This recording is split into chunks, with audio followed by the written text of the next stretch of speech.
So,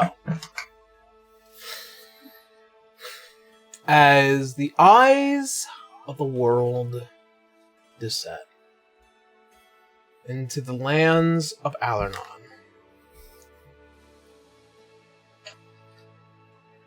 the year is 25 AE after Exodus.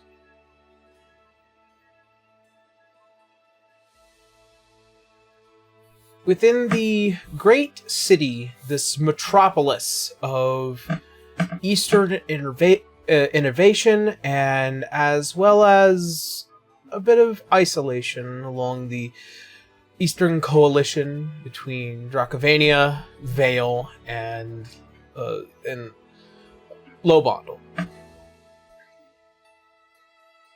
A constant war of attrition between the greater nation of Alanon, led by Wordofheim, as small spats here and there, as well as the southern enemy of Wallenstein continues to make their assaults. Vale seemingly has managed to weather it all. And in these past 25 years, much has changed. New magics, new technologies, and the awakening of new forces as they become more proactive in these past few decades.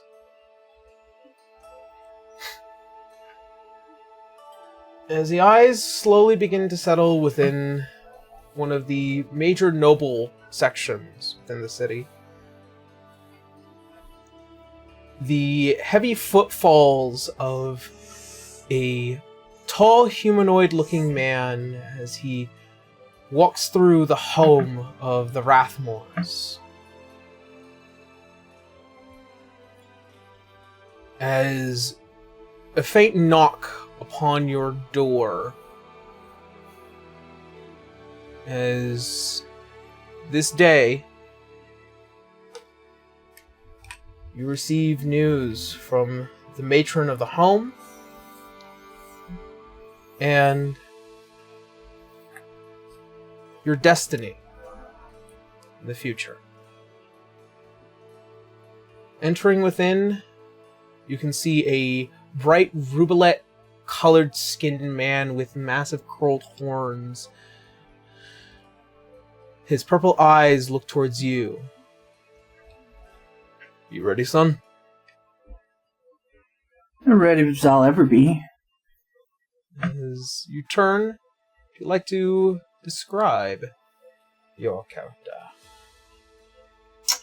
So Abel is a 6'7", well-built young man. He has flaming red hair, which he got from his mother. A long braid that signifies the work that he's done for himself within his clan. He wears a tunic with a couple of sigils on his belt and a very large, dark, midnight black fur pelt across his shoulders. His most noticeable feature, I would say, is the large scarring over his eyes. Alright. Very good. Come on, then. Alright. As he opens the door further, you walk out and you kind of already feel as the air within the house is different.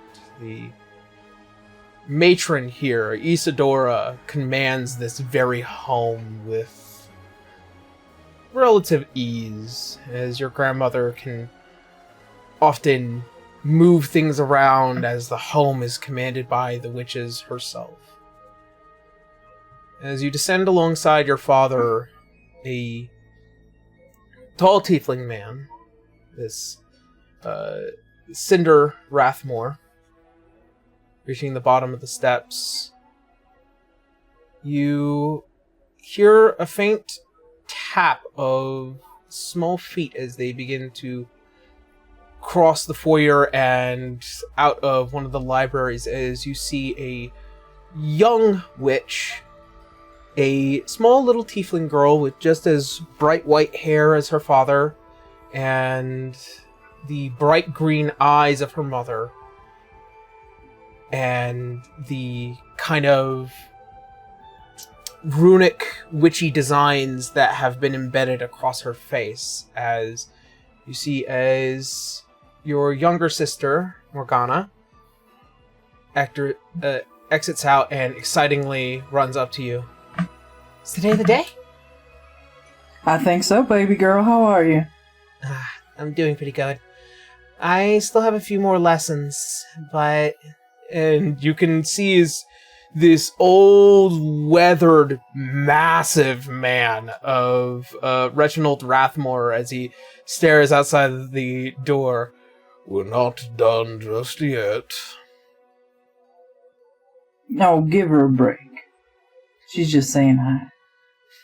I know. As you can see as he walks forward, he is walking with a cane, being as old as he is now. But he looks like he has been weathered by the ocean and by storms. His sea legs have long since left him as he is slowly retired from the trade business, leaving it up to Cinder to take care of the rest. Well then.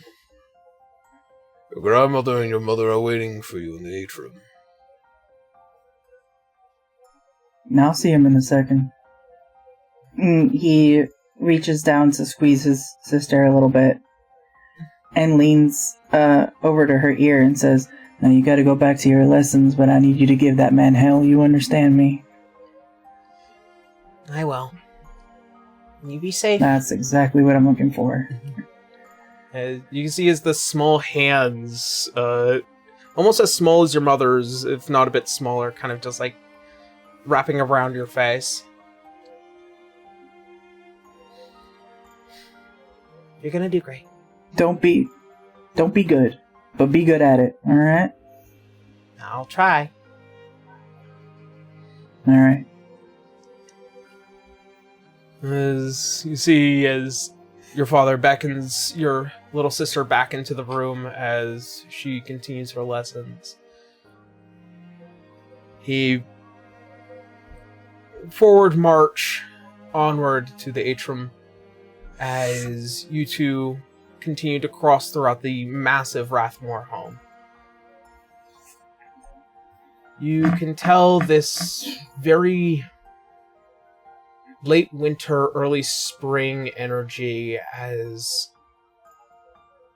you cross against the backyard. The snow has long since faded, and the bright greens of the grass and the new tree leaves begin to kind of echo out the side.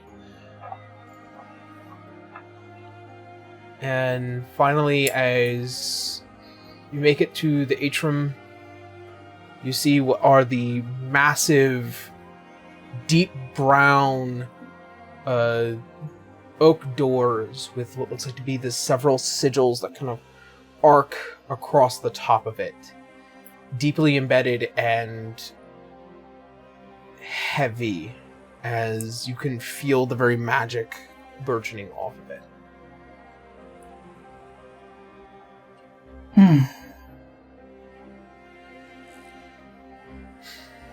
I think I'm gonna miss the energy in here.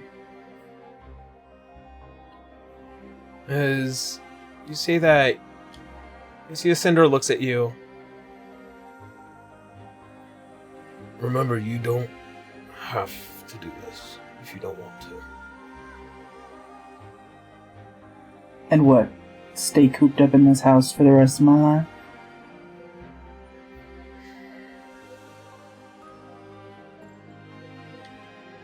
It's just a lot of the businesses with the witches have always been a warier side both to me and your mother. It would be remiss of me to at least not try and warn you. This path is not an easy one. Not to say that being No a path hunter, worth taking is an easy one. I know. Not that being a hunter is any better, either. No offense, but you don't understand what it's like for this to be half of you. You see as his chest fills a bit, but he relaxes and he does admit to that as reality.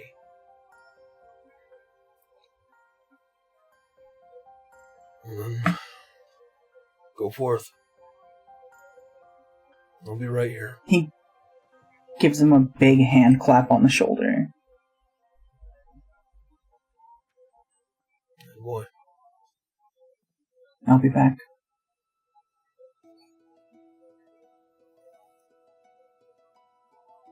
As you enter,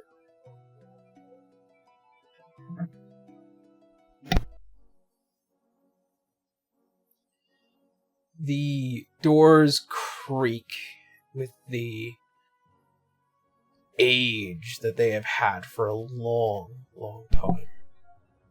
And in this room, a kind of low-lit, windowless area. In the center, you see what looks like to be this small watered basin, as still and as cool as the rest of the room. As you take to the center, you can see the very, well, almost youthfully beautiful elderly woman of your grandmother, Isadora Rathmore. As she steps forward, it is smooth. There is no bobbing of the head. She is just almost near floating as you hear the clicks of the heel. Her entire outfit looks tight, but still movable. As crossing on the other side of the room is your mother, Zoe. Just as small and still just as beautiful as 25 years ago is often described by your father. As they both flank the two sides of this basin, as you take a step forward to it. You see as Isadora, she turns her head to you, those green forest eyes. Abel.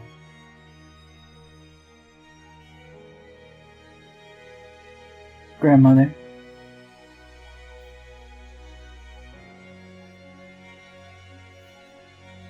Today, we have finally come to a conclusion from the Grand Coven. Given your importance, your position, your part,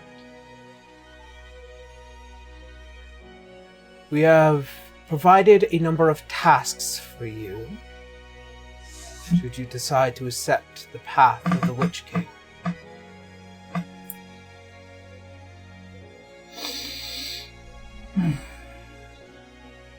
I accept. See as they both nod, as your mother looks at you. We have 3. The first task, it is to deal with the dungeons of Kaer Morhen, to prove your strength and your tenacity, as well as your effort in teamwork. You will need to reach the bottom of the deep dungeons of Kaer Morhen first. This task is to be completed within a year. Understood. As your grandmother looks at you, and as she prepares, your second task, is to investigate and reveal all the secrets within the 4 towers across Alanworld. These elemental well springs that are attached to the arcane ley lines. Reach to the top of these towers and record whatever information you can from within. They have long since been locked away and are necessary for us to understand the Lost Age even further before any of our enemies can. This task is to be completed also within a year. Very well. And your mother kind of tenses up at this one. And you see as she looks back towards Isadora, and there is almost this slight measure of frustration that it should be you to say it. Before Zoe kind of just accepts her role as coven leader as per the last task. You are required to marry into royalty. And not some small measure of royalty. This fight that the witches have, especially those within Orifheim who need a leader, are frustratingly requires a king with a measurable force behind him.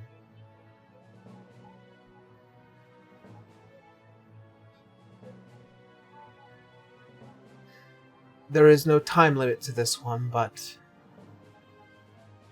it would be remiss of us to not at least press upon you to try and do it as soon as possible. And there are a number of debutantes that would be suitable for the task.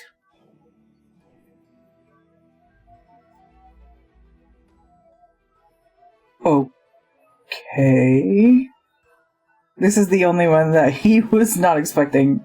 I think his eyebrows are all the way at the top of his head at this point. He's so surprised. But he doesn't back away from it.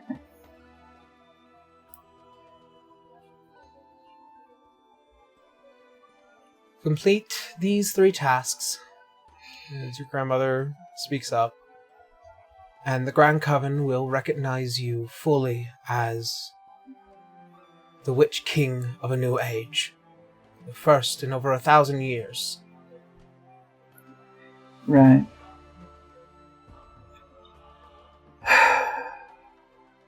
He stands up straight, straightens out his shoulders, says, "I accept these tasks." Very well.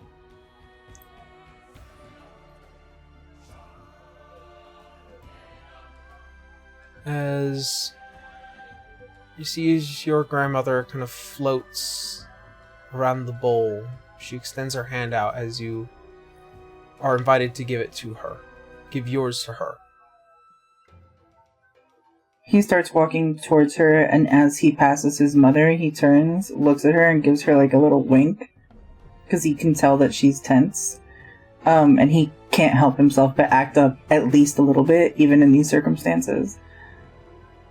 And then he walks forward and he takes his grandmother's hand. As you feel as the back of your hand just weighs heavily on hers, almost as quickly as a small blade is slipped out from under her sleeve and cuts the palm of your hand and turns it towards the bowl. As drops of blood are placed within it, you can see as the water becomes crimson and binding. He doesn't even flinch at the wound. As the ritual comes to an end, see as your mother wraps your hand and just barely as the blood kind of fills the bandage, as you kind of grip it tight. Your grandmother speaks once more. As per the efforts of this task, you cannot require the assistance of either of your parentage, or me, or your grandfather. There is nothing stopping you from seeking the assistance of others, though, and there is nothing stopping you from being allowed to inquire about their long knowledge of the world. However, if we are to find that you have used assistance from Zoe or Cinder, you will be disqualified and punished. Alright. Well, I sure do hope I'm able to accept help from others if I have to get married to someone. I will be sure to prepare any wedding matters myself.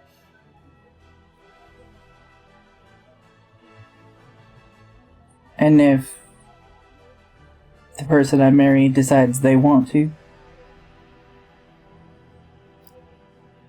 If they want something more attuned for themselves, then I will have a personal discussion with them. Alright.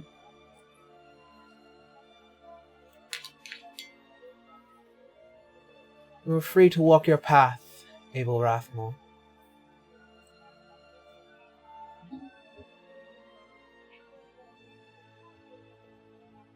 He gives her a nod.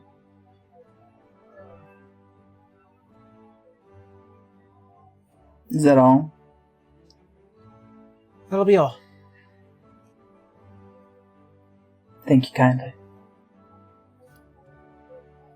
As He turns. As you leave the He atrium, turns to leave. Yep. You exit out into a world of light as your eyes have to slightly adjust a bit.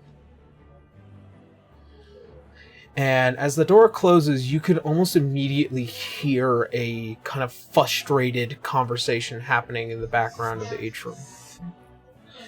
As your father, who is standing there this entire time, kind of looking up and seeing your hand. It was done.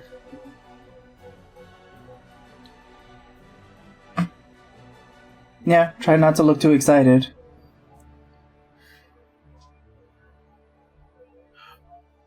I'm proud for whatever path you decide to walk. I just hope it is the one that you want.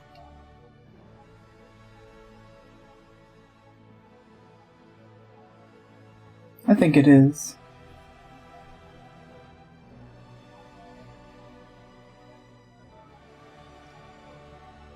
And you see as he kind of just like steps over a bit and kind of nudges your shoulder a bit. What did I tell you about thinking? You need to know. It's not good for me.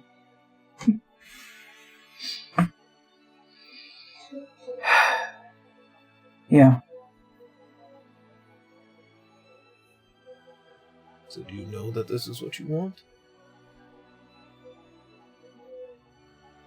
I do. But it's hard to make promises against a future I haven't seen. That's also true. Well then. Where's your first stop? Dungeons. Plenty of those around.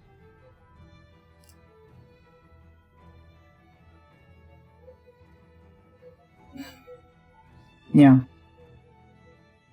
He's purposefully holding back information because he doesn't want to worry his father, and he also doesn't want him to even accidentally give him advice.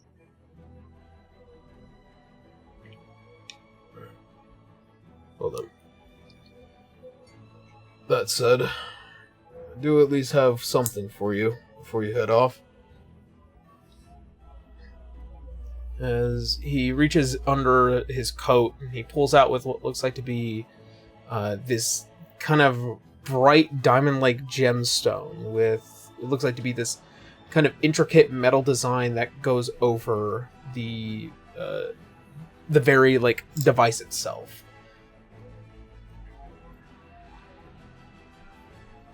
Newfangled things called echo stones. They're for communicating across great lengths. Only use it in times of need.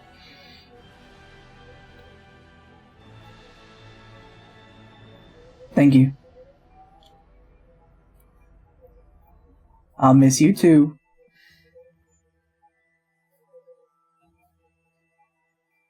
I'll miss you too, son.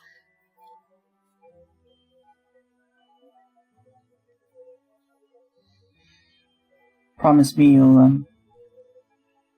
you'll watch over Mom and Morgana. Always. Which is why I became the witch's hunter. Ugh. He kind of looks away. He's tired of this story. Right. Well, let's get you a move on, shall we? Yeah. This kind of walks you through the house, the last time you'll be seeing it for a while. He kind of takes a moment to take in a deep breath and, like, absorb as much of the energy in his lungs and into his mind as he can. He takes one look back at the room he came from, and then another look at the crack in the door where he can see his sister. And he gives himself, like, a good nod, thumps himself on the chest, and moves forward. It's time, and he's accepted that. As you exit out through the door, you can see as the faint glow of your father's eyes through the dark threshold fade as the door closes, leaving you out into the world.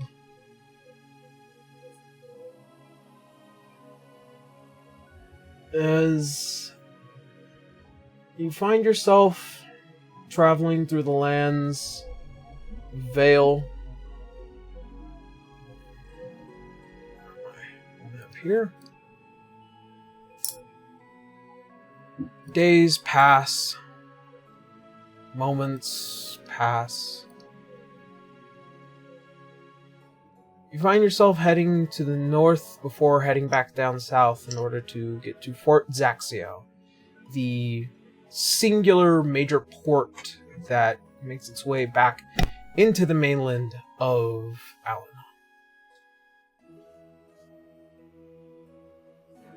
As you do,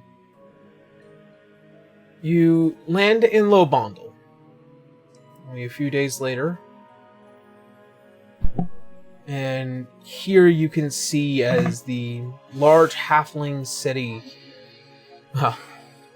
large relative to halflings, is bristling with a populated and a burgeoning land of endless growth and spoils of the earth, before finally catching a caravan making its way towards Fort Trixton.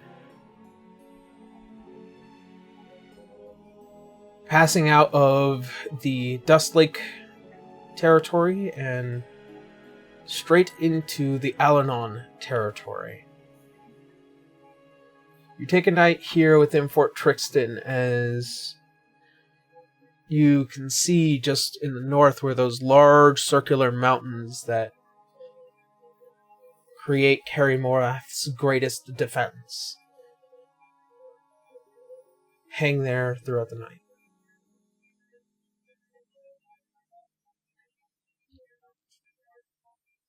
As you stare out of the window of your inn, you hear something of a faint conflict outside.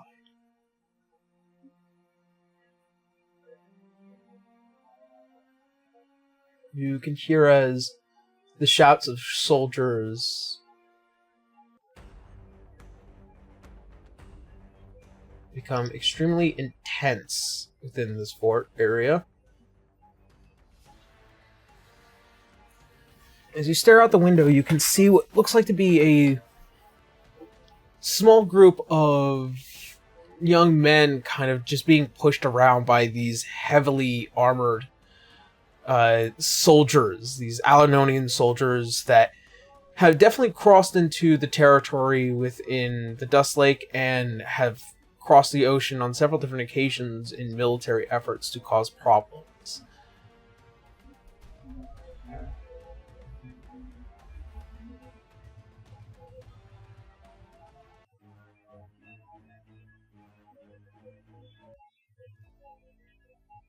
Abel is going to kind of lean out the window and look to see what's going on. You can see about 6 or 7 individuals, varying races, sizes, but kind of all in somewhat rags. As you see as one of the kind of major commanding officers, so like, "You're all hereby drafted. Congratulations, you're soldiers for Orifheim now." And you can just hear a shout back, "We didn't sign up for nothing! We didn't do anything, we're just passing through!"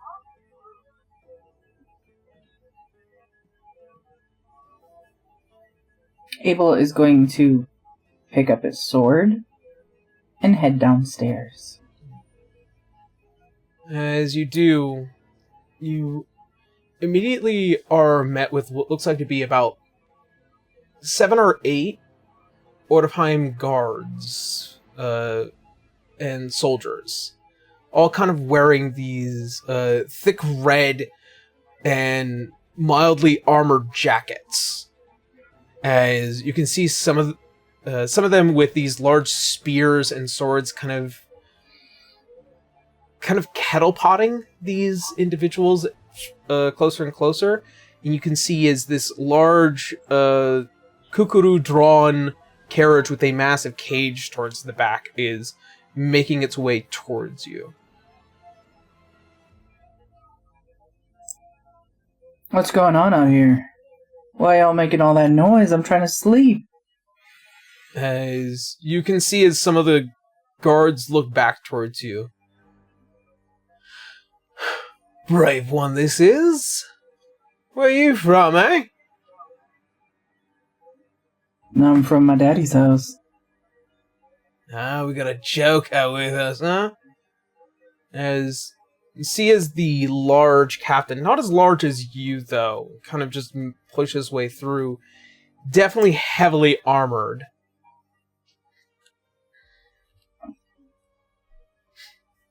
"You look well and built." Abel makes a point of tilting his chin down and looking at him. "You would make a fine soldier, wouldn't you?" You better start having second thoughts.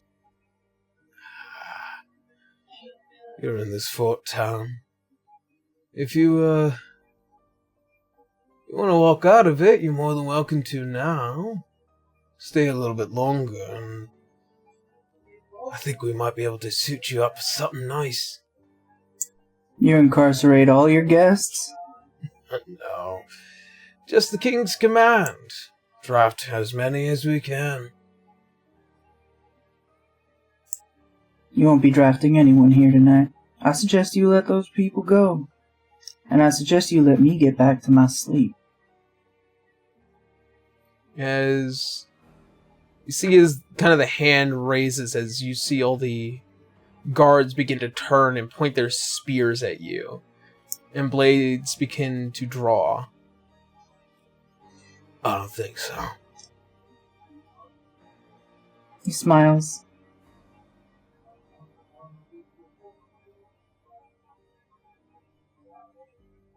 Gonna give me a workout? Make a move, Big Red. I never move first.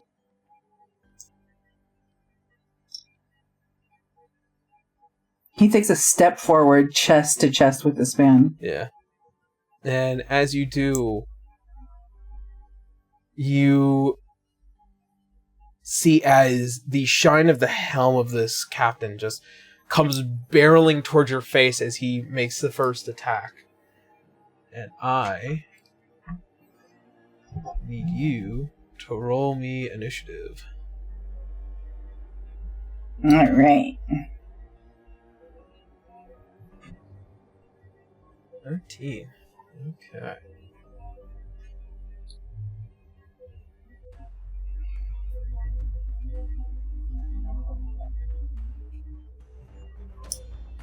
As the first slam against you is going to be you.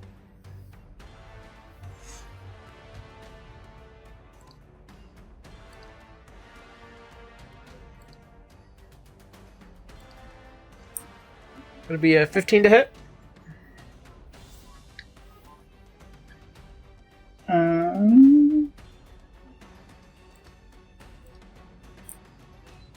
My AC is blank.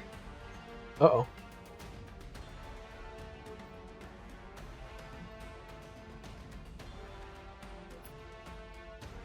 Whoopsie doopsie. I think the standard issue is that you... you chose an armor set. That's right. Mm-hmm.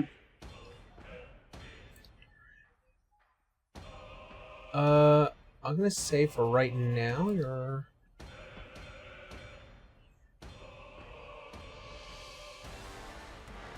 Studded leather is 13 plus 2 for dexterity, so you are 15. So then I guess meets beats. Yep. Alright. As it hits you straight in the nose, you can feel it kind of all like push back that sensitivity as you take D4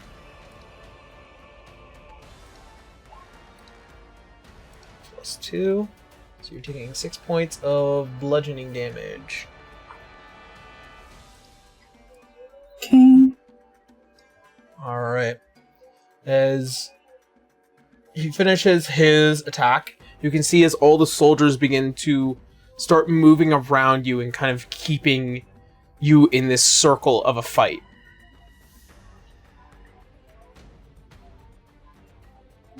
Alright. Abel's gonna stumble a single step backwards. Sorry, I'm having a look at my traits. I think I'm going to shift.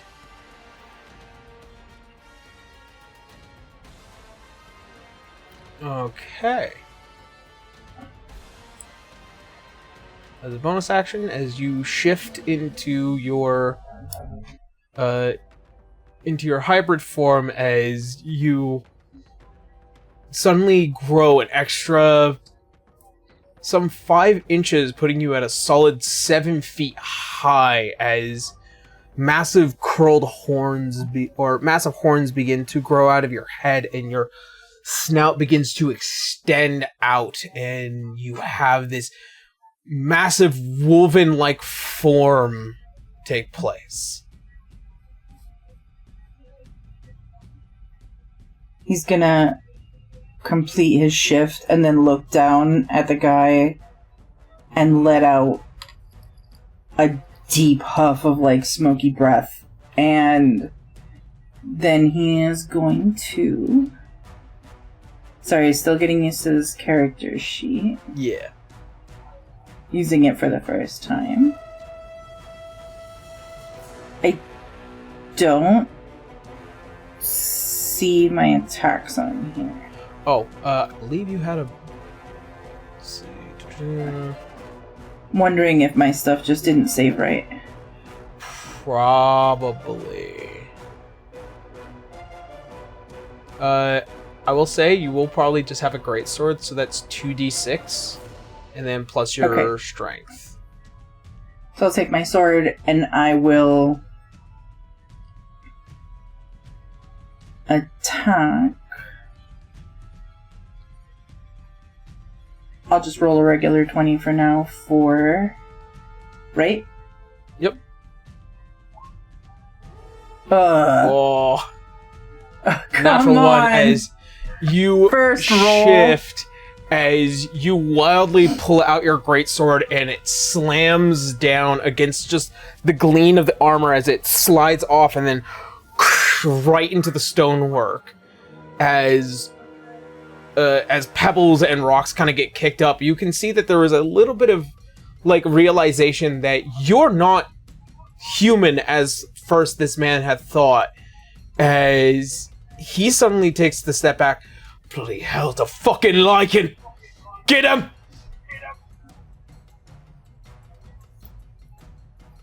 Alright. As you see as one of the other soldiers who begin to slightly bravely step forward with the spear, he's going to make an attack on you. We're gonna do spear attack.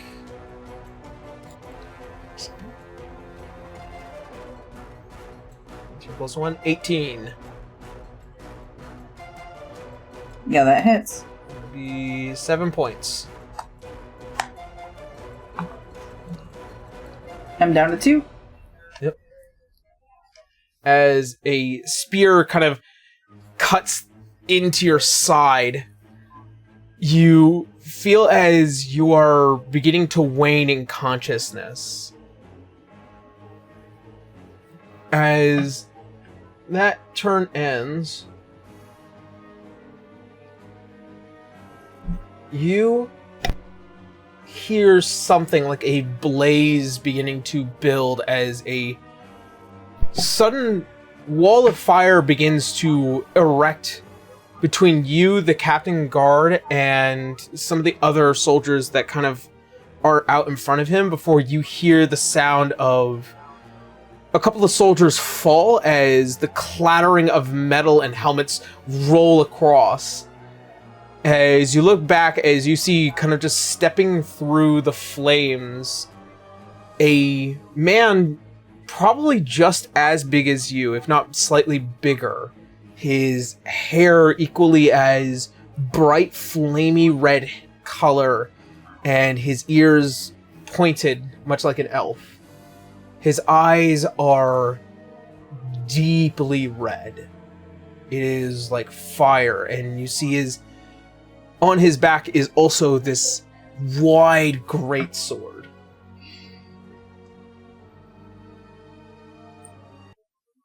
As you also notice off to the side, a small kind of grayish hair and wild-looking half-hybrid wolf creature, much like yourself, as she had taken out the other couple of guards behind you.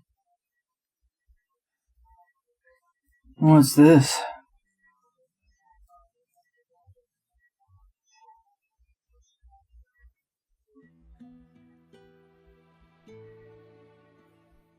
As stepping forward, sees this large man, and he's kind of adjusting his hand a bit before seeing as the flames kind of die down just beyond the heads.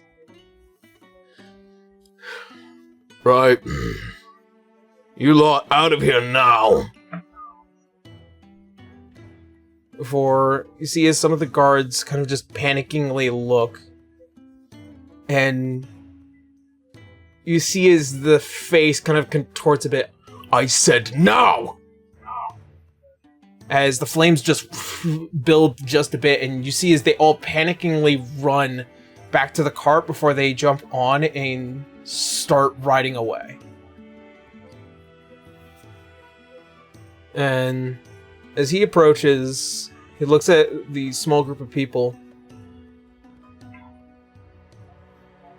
Lycia or Garvixum. I don't care which direction you go.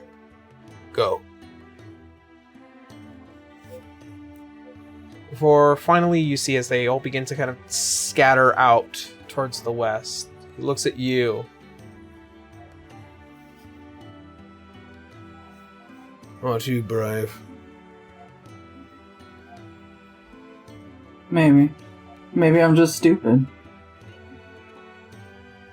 As he kind of just points towards the spear wound at your side.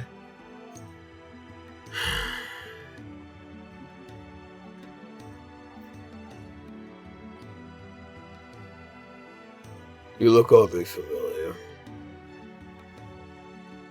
As he points towards the horns on your head and the kind of woven shape. Sarah, look familiar to you? He's like, yeah. Looks like a Rathmore. You a Rathmore boy? He kind of gives the guy a look up and down and decides that this guy knows what he's talking about, so it'd probably be worse to lie. And he just gives him a nod as he reaches around and kind of like holds the spear wound. What about it? You might be worth muddying my boots for. No one's gonna let me sleep. As he reaches into his pocket, he tosses you a potion. Catches it. Name's Baracus Rosewall. My wife, right behind you, Seratunia Rosewall.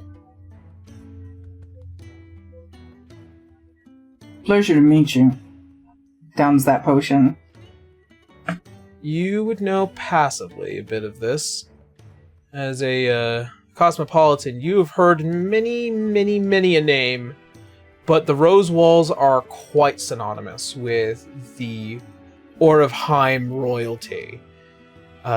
Given their long history in defending that nation and much of their antics, who have often been slightly above and even on many different occasions undermining the king in several different ways.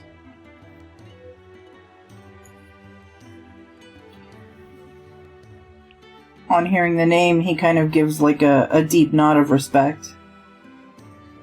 He says, "Didn't think I'd meet anybody so high and mighty tonight. I was just trying to catch some sleep." Alright.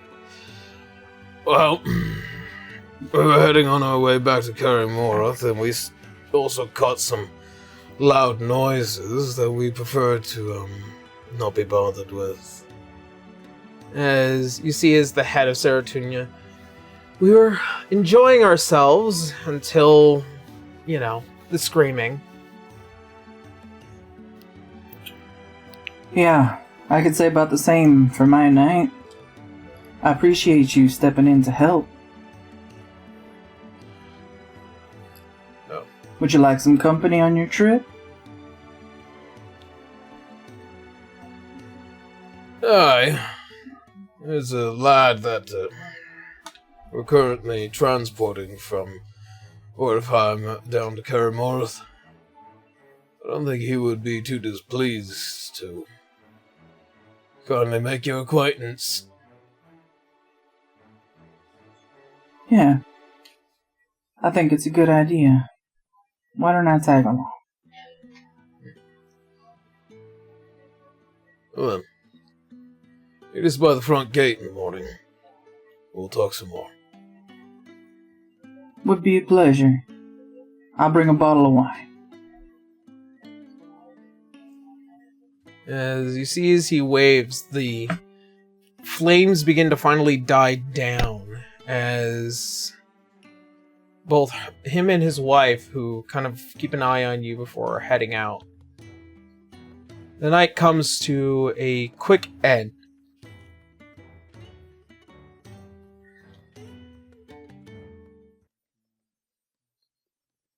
before the new day begins.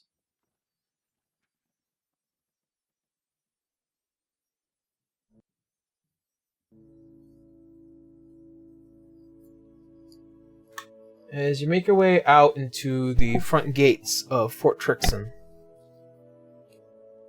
you can see what looks like to be a small caravan and cart where you notice both Baracus, Seratunia, and as well as this, again, another bright red, orange-haired individual with looks like to be this kind of large mechanical device over his eye, and on his left arm, a kind of robotic arm, just made by this arcane engineering.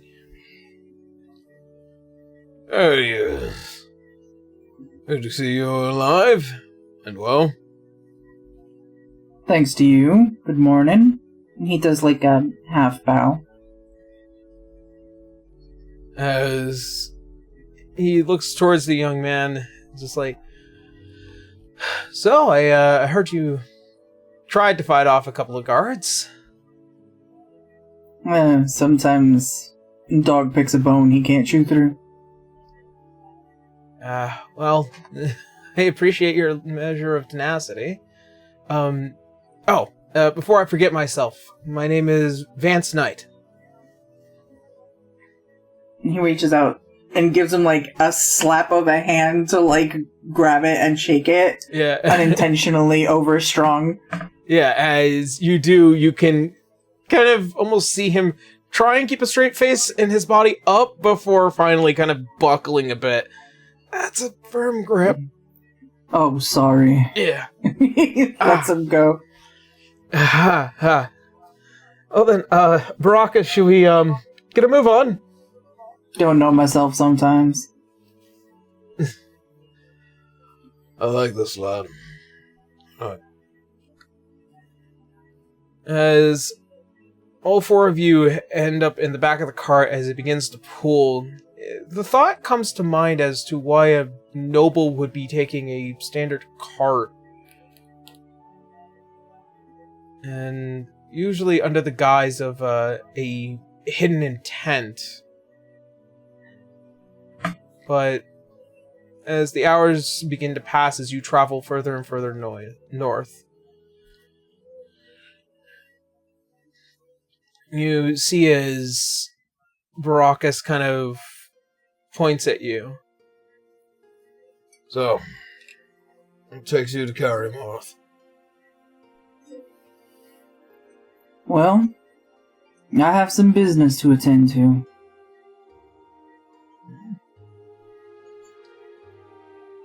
I would bet. What kind of business? There's a dungeon I need to get through down there. So you intend to try and garner the Magus Diocese's wish, then? I've been tasked with it.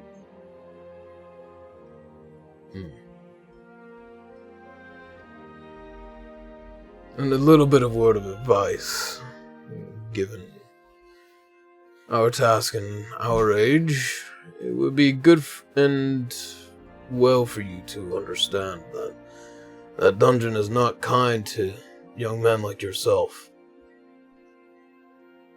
You're going to need to be a part of a guild or a team and even get down there, and even so, at certain levels, they become a bit more unkind. Abel gives a little bit of a nod and says, I wasn't intending to underestimate a task. Not one this great. I was first hoping to get into the area and catch my bearings, find out as much information as I could, make some connections. Then, once I had my feet facing the right direction, then I would have headed in. You see as Vance kind of looks at you. Well, you might actually be in a bit of luck. The main reason why these two are traveling with me is to make sure I make it there. Well, also to assure that, well, the new Viceroy and his beloved are kind of kept an eye on. As you see, as Barak is kind of just like lowering his head. I would prefer that we don't go that far. Viceroy, beloved, wouldn't have taken you all for a group of lovebirds. Oh, I have nothing to do with them. Yes, well, in order to keep the peace, especially with Orifheim from invading Kaer Morhen, I've been tasked with being the Viceroy for the time being. And as such, I am going to also need a new personal assistant, but I've already requested the Grand Magus to send me one when I arrive. I'm sure you'll be sent an individual of excellent quality. That's what I'm hoping for. And see, as Vance, as for me, though, I'm establishing a guild. I don't really have too many. I only met one person so far who's agreed, and they probably should be in Kaer Morhen soon. But as for you, mayhaps you would like to join. I mean, my tasks are pretty clear when it comes to the guild, if you want to hear them. I would.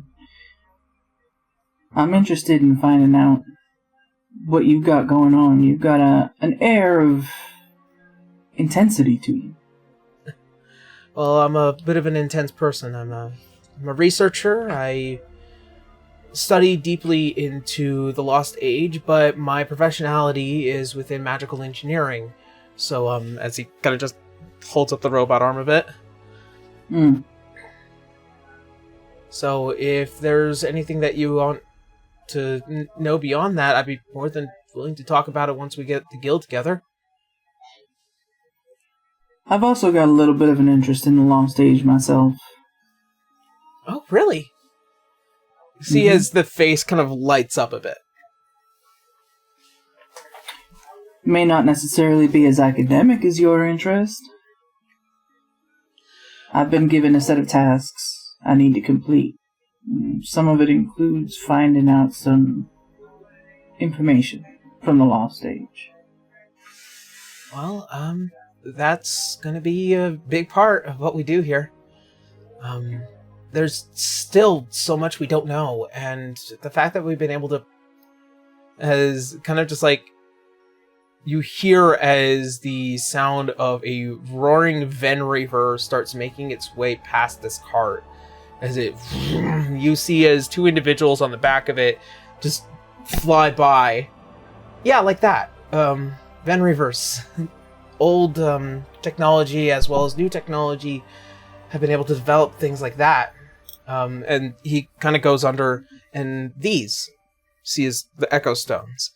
This is relatively new, but it was developed by Master Trixton some few decades ago before he finally passed. So, yeah, so much about the Lost Age is so interesting, and there's so much within the lower dungeons that we don't know yet, so that's what I'm going to do.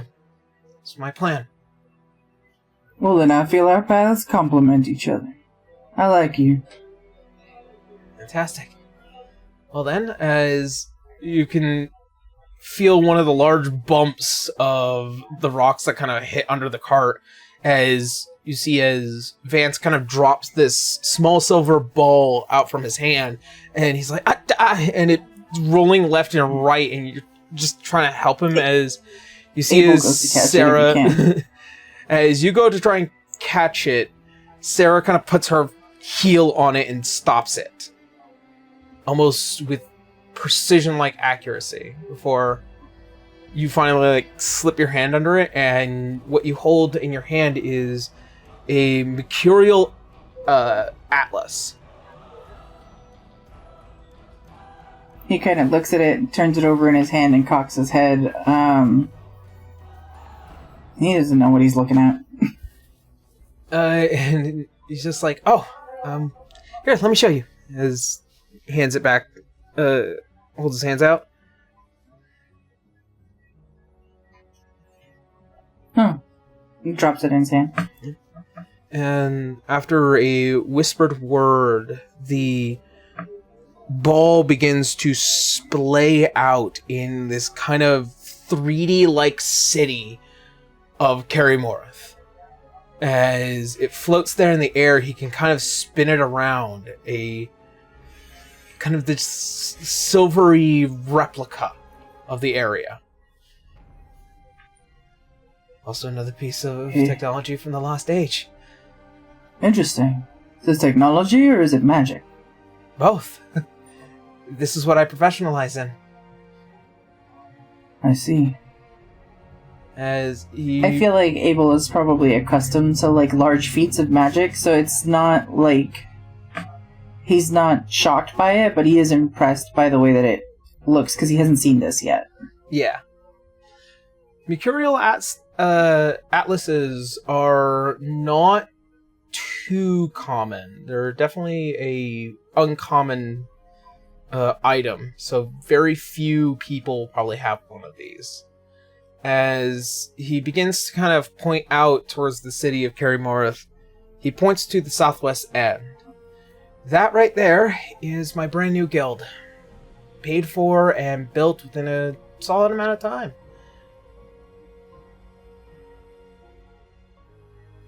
Looking forward to seeing it. Oh, I do have a few things that I need to take care of before I actually make my way there, but if you decide to go there yourself first, you'll know where to go. Perfect. I might go ahead of you. I might explore the city a little bit. I'm not sure yet. Sounds good.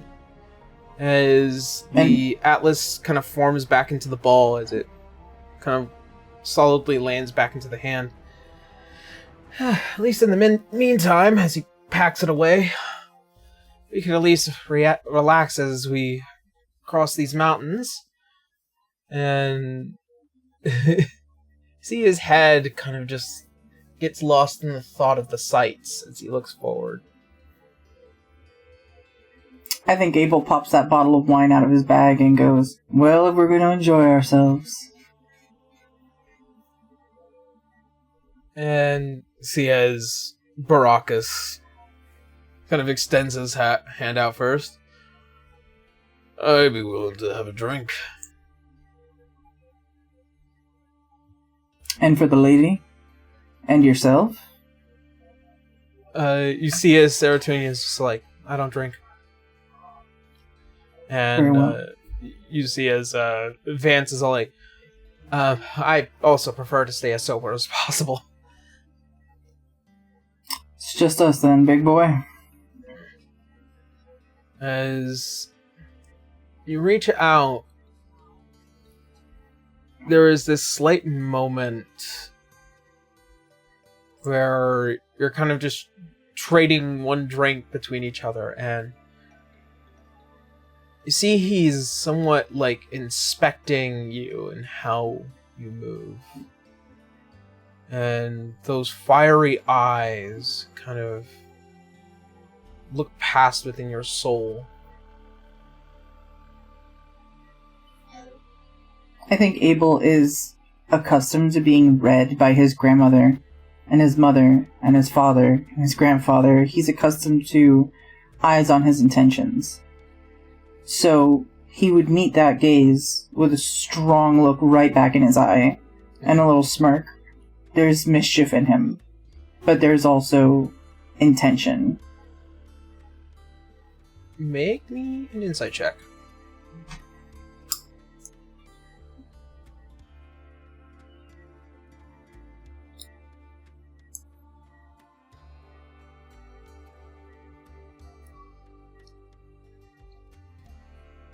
Ugh. I mean... Great, get it all now. Yeah. Before the campaign starts.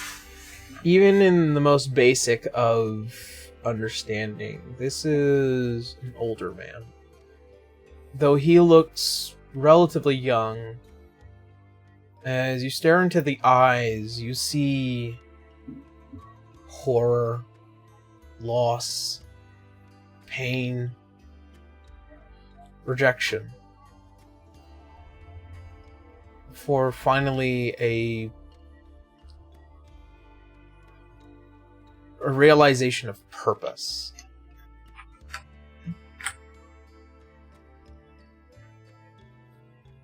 But more importantly, you see magic in this man. Magic that's almost like yours.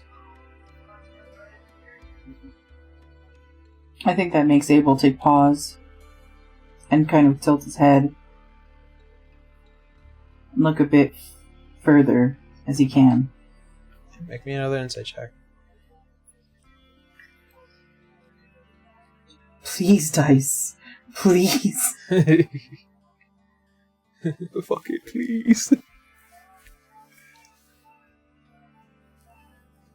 Oh my god. So, if it's gonna be like this, I'm getting a different die.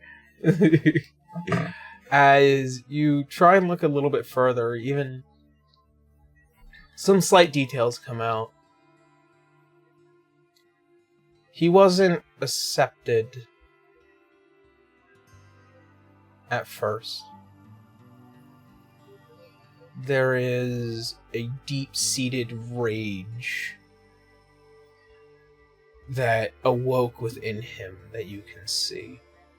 And all this calm, all this gruff in his voice, that is due in part to the challenges he's had to face. And he's probably hadn't needed to face it alone. As the woman that sits next to him, even though small and fierce, she's probably the one that really made him realize who he was.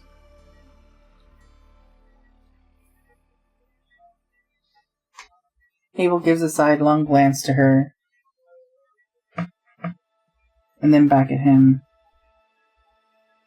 And as he's passing the bottle back over to him, he kind of gives a little nod to her. And he says, "You're lucky."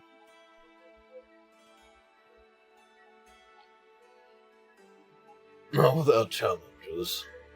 I can say that for sure. Nothing without challenge.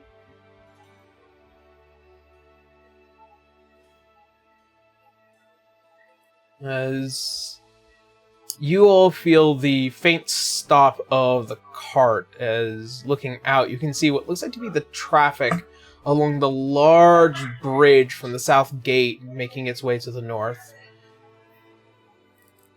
As kind of just stop and go as guards check, and kind of goes a little bit smoothly up into a certain point. And you find yourself just sitting here for like a solid 20-30 minutes as you hear some slight arguing going on outside. As Vance kind of stands up. I'll go handle this. You guys stay here. You sure? As he jumps out the back and he makes his way up, you can see what looks like to be two individuals, the ones on that Ven Reaver from earlier, kind of having this discussion with one of the guardhouses, as you hear is like, what did we do? In a few minutes, as Vance kind of talks to one of the guards, suddenly they have been given passage through for going forward, and you see as Vance looks back and he kind of just waves at Baracus. Looks like he's got his things to deal with. We have to make our way to the center tower, but This is where we're gonna have to leave you here. All right. Thanks for the ride. I really appreciate it. We'll see you around, Rathmore. See you around. As you see, He as he kind of jumps hops out. Yeah. As you both hop out, you notice that the entirety of the cart finally relieves the suspension. All 600 pounds of us exit the cart. Yeah. And finally, you make your way into Kerrymorath and discover the sights of a large and beautiful city, brimming with life and people from all walks of it.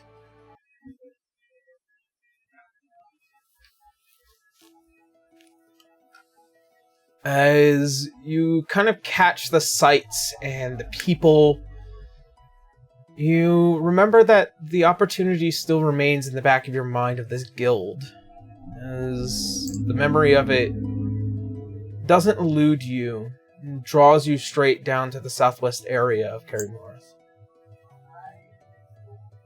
As you cross through the streets, you can feel a faint kind of coolness from the large waves of the crashing lake that hits along the side of the massive walls of Kerrymorath. As you see what looks like to be this massive house, it is covered with trinkets and designs and magical technology just kind of hanging out along the front of it. It still looks freshly built, but it is a guild house with its own lodging. As you go to enter, you notice as Vance is still yet to be here, but as you kind of just poke around, you can see what looks like to be this massive workshop towards the back, various rooms, a cooking area. This place is amazing. But you also get a faint notion just from the passive perception of it all. The temperature in here is god-awful cold. As you kind of just try to find and follow where it is, you enter what looks like to be this small, foyer office. And standing there is this short Eladrin woman with kind of snow white hair and a deathly pale complexion and silver eyes that stare these massive daggers into your heart. Oh, you look friendly. See, as there's just a slight upturn of the nose, and you begin to hear as footfalls begin to enter within the front of the guild house, as you hear as Vance kind of having this back and forth. And suddenly, as the doors open, you see that pair of fire genasies from earlier. A taller male, kind of just this swoop over his hair, and this shorter female armored at all sides. And with that is where we're going to go ahead and end today's session. All right. Yeah. All right. Let's do it.